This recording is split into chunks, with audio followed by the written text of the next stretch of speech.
Hey, Dr. Don Russell here. I'm a psychotherapist, a trainer, and a professional speaker on the topic of trauma, trauma treatment, trauma recovery, mainly. I want to tell you a story about why trauma experiences can make us feel like we are losing our mind. The story I'm going to tell is about one of the very first therapy clients that I met with. Of course, identifying details, names are changed, so you won't recognize this person. One of the first counseling clients that I met was a woman. She was about in her 50s. I'm going to call her Gloria. She arrived at my office. I was borrowing from the church pastor, and she was loaded with an armful of papers. She sat down in a chair and slumped as if the papers she was carrying contained the weight of the world. I started with a few questions that I had learned in school to get the conversation going and collect the information that I needed. And she informed me that her husband had left her for a younger woman who was a fitness trainer, and she needed help getting her financial documents in order. In the first 10 minutes, I was realizing that I can't be much help to her, since what she really needs is a financial advisor, and I'm not one of those. So as I'm steering the conversation in that direction, I'm still collecting the pertinent information, and I'm empathizing with her obvious shock and disorientation at this recent turn of events in her life that have clearly turned her life upside down. And one of those questions I asked her was, well, when did your husband move out? And she replied, 9 years ago. I thought I had misheard. Gloria appeared to be in a state of shock and disorientation and stuck in a helpless state, but for 9 years. So Gloria provided me one of my first lessons on trauma and the effects of trauma on the soul or the psyche of a person. Even though it was nearly a decade since her world had been shattered, she felt and acted as if her world was still shattered. Time had not moved on for her soul, even though the calendar pages had turned. Sadly, at the time I was just learning about trauma and how trauma impacts the mind and the nervous system.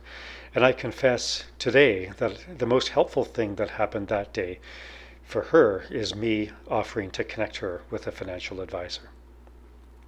Now, I know a whole lot more now than I did then, and the field of trauma research has come a very long way in 25 years. We now know that a person in Gloria's situation isn't malingering, she isn't faking it, and she isn't trying to get attention. Rather, her nervous system, her sympathetic nervous system particularly, is easily and chronically activated. Her sympathetic nervous system is what we refer to as that fight, flight, freeze circuit in the brain and the body. And we know now that when that happens, other regions of the brain that manage other tasks, other than escaping from imminent and mortal danger, those other regions, they're just hardly functioning at all. Gloria's rational processes were impaired. To put it in easy terms, imagine a scary situation that you may have experienced in the past. Depending on where you live, imagine that you're driving down the highway and a wild animal runs across the path of your car. Automatically, your sympathetic nervous system is activated.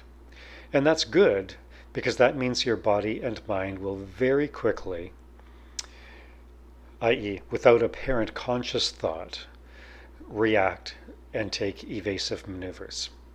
Hopefully those evasive maneuvers are effective and you don't collide with the animal. But notice that at that moment that happens, the response that is happening is not you thinking about whether or not you got wildlife coverage on the insurance coverage on your car. And you weren't thinking about whether or not you have the ingredients in the cupboard or the fridge to make that dish that you're planning on making when you get home for supper.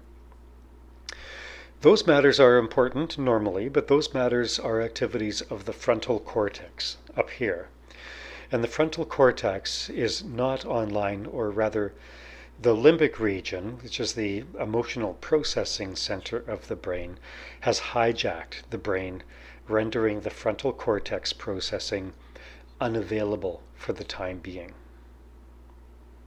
Now, this shift makes some sense from a survival perspective. If those mental resources aren't deployed for survival, think and act very fast, then let's face it, what's for supper becomes a moot point. Our brain functions in a very effective and economical way in response to real mortal danger, like wildlife attacking our vehicle on the highway. Now, after the danger has passed in that scenario, the blood pressure decreases and the heart rate eventually returns to normal. And then and only then might we have the thought, when I get home, I'm going to call my insurance agent and I'm going to buy wildlife coverage for my car. So, if you're tracking this, if this is making sense, then you may be wondering, why didn't Gloria's blood pressure, heart rate, and rational thinking come back to normal after the danger has passed? Well, we'll be answering that question in the next video or videos, and also in the forthcoming book on the topic, and lots more. We're going to unpack how to help a person like Gloria to know and feel and act like the danger has passed.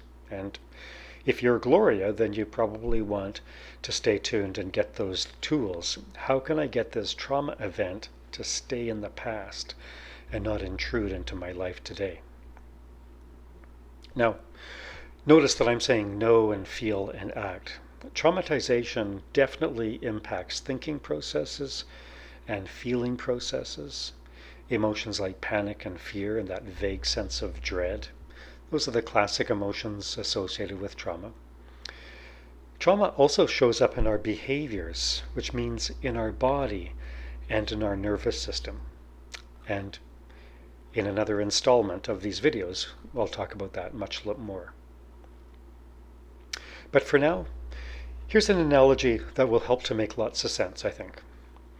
Imagine that today was the first day on the job as a librarian, and your boss tells you to take this pile of books that have been returned to the library and put them back on the shelves where they belong. So away you go, and you're putting the Harry Potter book with the other Harry Potter books, and you shelve the murder mystery book with the others of the same sort. And then you come to a book in a foreign language that you just don't understand or recognize. So since you can't identify what that book is, you can't put it in its proper place. What are you going to do? Since it's your first day on the job and you're a little timid, you maybe don't shelve the book at all. You just keep it on the cart and you just look at it throughout your shift. And the strange library book just keeps coming to your mind, and it keeps coming to the top of the pile because it's never had the opportunity to put in its proper place because you can't make sense of where it belongs. Okay, so that's a helpful metaphor to start us off. Obviously, the strange book represents a trauma event, which is novel. Sorry for the pun.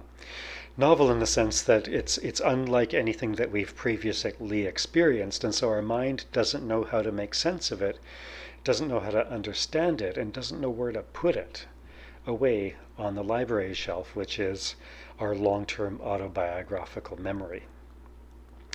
You see, one of the efficiencies of our mind is that our mind is designed in ways that are actually very similar to that new librarian and that new librarian's job. Our mind makes sense of our present experiences, say going to the grocery store that we've never been to before, using previous experiences of the same sort as a guide. So if you go to a new grocery store in a town that you're visiting, you actually know where the frozen pizzas are going to be. They're going to be in the freezer section, so you just look for the freezer section. Even though you've never been in this particular store before, you're making sense of this store based on your experience of other grocery stores. Our mind works the same way, just to save an enormous amount of thinking.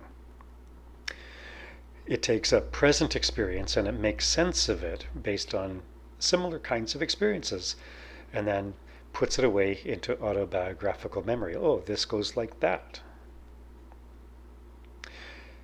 Problem is, of course, that a trauma experience is so unexpected and so novel, there goes the pun again, and so outside normal human experience that our mind can't find the right place to put it away.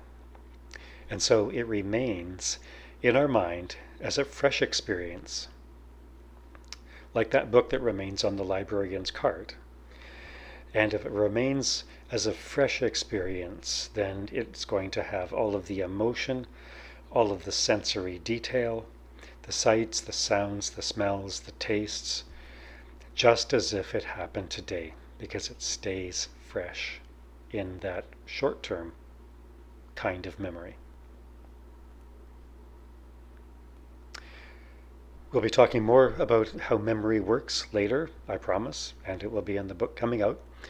But for now, that metaphor is just it's a useful way of making sense of why we have these intrusions and flashbacks and sort of mental hijackings, because this book, this trauma experience is stuck in the fresh short-term memory with all of the sensory detail. So back to the story of Gloria. It's still not her real name. Back to Gloria. Gloria had an experience that her mind couldn't make sense of, and so it remained as a fresh memory for almost 10 years, and it maintained all of the original emotion of powerless, helplessness, and dread. No doubt, Gloria likely was able to do her daily living in many ways, but when she was reminded of the trauma event, or when she came to have a conversation about the trauma event, her mind and body was overwhelmed by the thoughts, emotions, and body sensations intruding into her present life from 10 years ago. Well, it's time for some good news. The good news is that we understand so much better how that process happens than we did 10 or 20 years ago. And we also understand so much better now how some people, some of the time, do not experience trauma symptoms when they experience something terrible, like a spouse ending a marriage or the victim of a violent crime or a natural disaster. And since we're able to understand the process of natural recovery that those folks do, we're better able to facilitate the natural healing process in the mind through psychotherapy, so that we're able to facilitate and expedite and catalyze the natural healing processes of the mind, the body, and the nervous system to fully resolve a trauma event. So, like Tom Petty and the Heartbreakers sing, you don't have to live like a refugee. Hey, thanks for listening. I hope this has been helpful.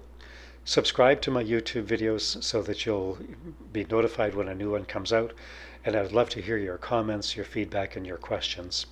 You give me a question, I'll do my best to answer it in a video. Hey, take care and have a beautiful day.